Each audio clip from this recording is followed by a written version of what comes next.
happens sometimes that a person have something in his life for a certain period of time, and then it lives his life. Yeah, it can be, for example, an object. Yeah, let's say I had books that I loved, and all of a sudden I lost them. Whatever it was, all kinds of different stories.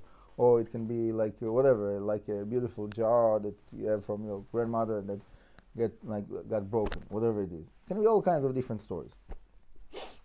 And many people, it's very, very difficult for them because they were very attached to that object, to that person, to that whatever it is that was in their life. Now, we have to understand that everything that happens in our life have a reason, have a purpose. Nothing is in vain. And every part that is combining our surrounding, we have a certain relationship with it. Okay? And the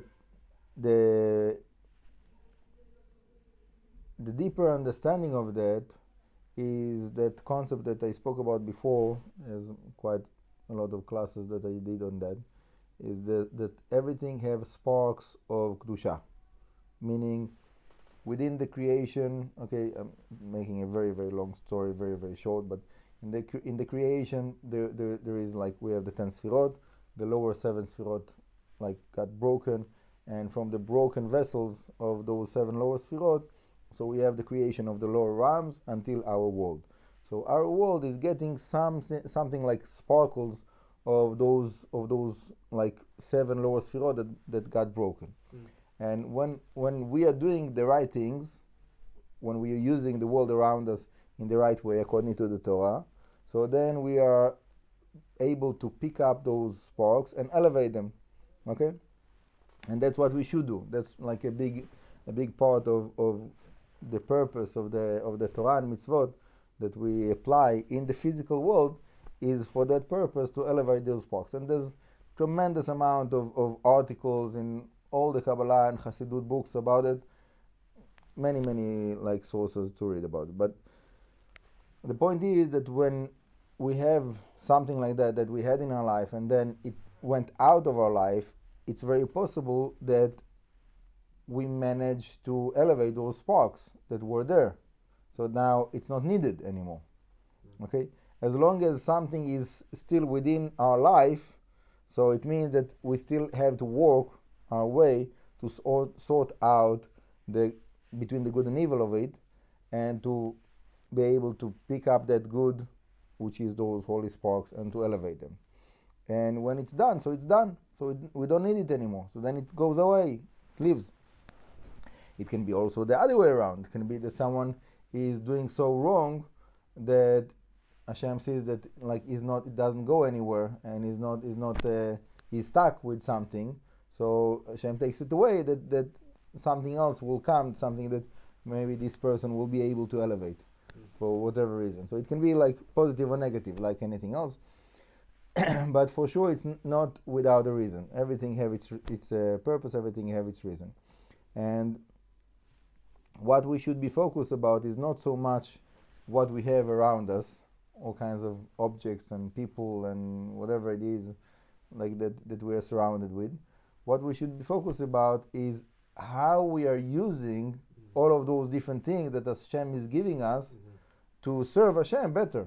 So whatever it is that you have in your life that is helping you to serve Hashem better, for whatever reason, in whatever way, but it gives you that extra inspiration, ability, comfort that you need to be able to have the right set of mind to serve Hashem better. So then it's good, it's positive in your life. Baruch Hashem. And something that is distracting your mind and pulls you out of the learning, takes you out of the Torah and so on. So it's very likely that it is something that is negative in your life, and it would have been better to give up on it. And it's very hard sometimes. I'm not saying it's easy, yeah. But many times, people.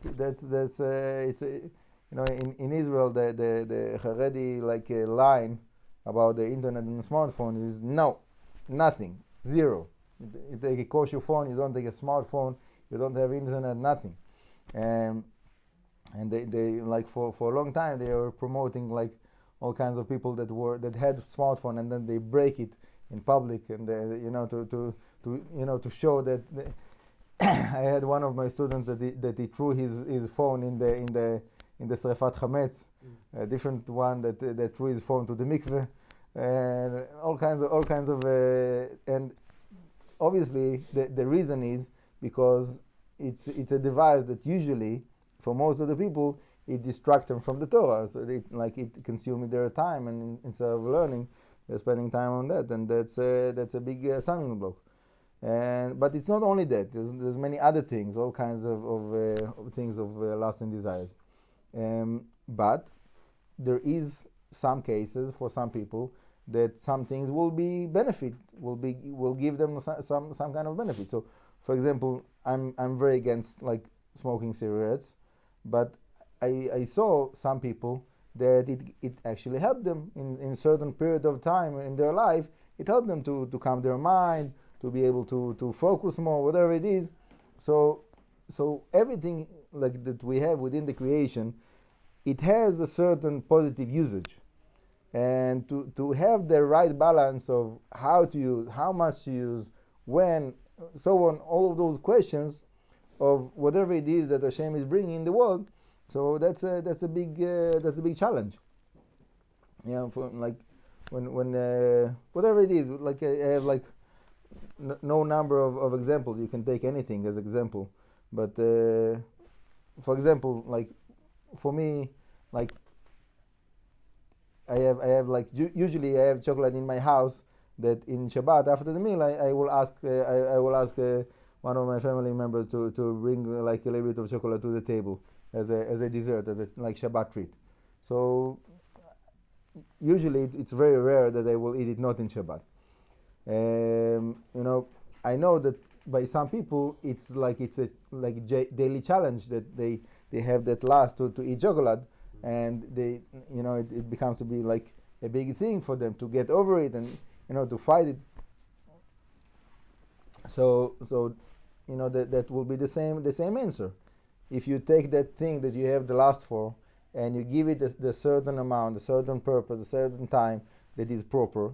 So for example, have it in Shabbat. So then you put it in balance. So obviously it will not damage the health of someone. Yeah, when he limits himself to have that treat in Shabbat, so that will be like a very good balance. To have it once a week, it will not damage the health. And someone that is like eating too much of it every day, so probably he will be like overdosing himself with whatever it is that is there, sugar and so on, and so on, and like all kinds of different examples. I'm just taking the chocolate as one example, but it can be anything. So, how do we know what is the right balance? So that's a very good question, and the answer is usually people know. Usually people know when they have something that is out of balance. But if you don't know, so you go to ask your rabbi, what is the right balance with this? What is the right balance with that? Like if you're knowledgeable enough to open books yourself and to research yourself, whatever. But the point is that the Torah have answers for all of those different questions. So Hashem will help us to follow the Torah and to get ourselves in balance with all of the different things that we are surrounded with. B'ezrat Hashem. Amen.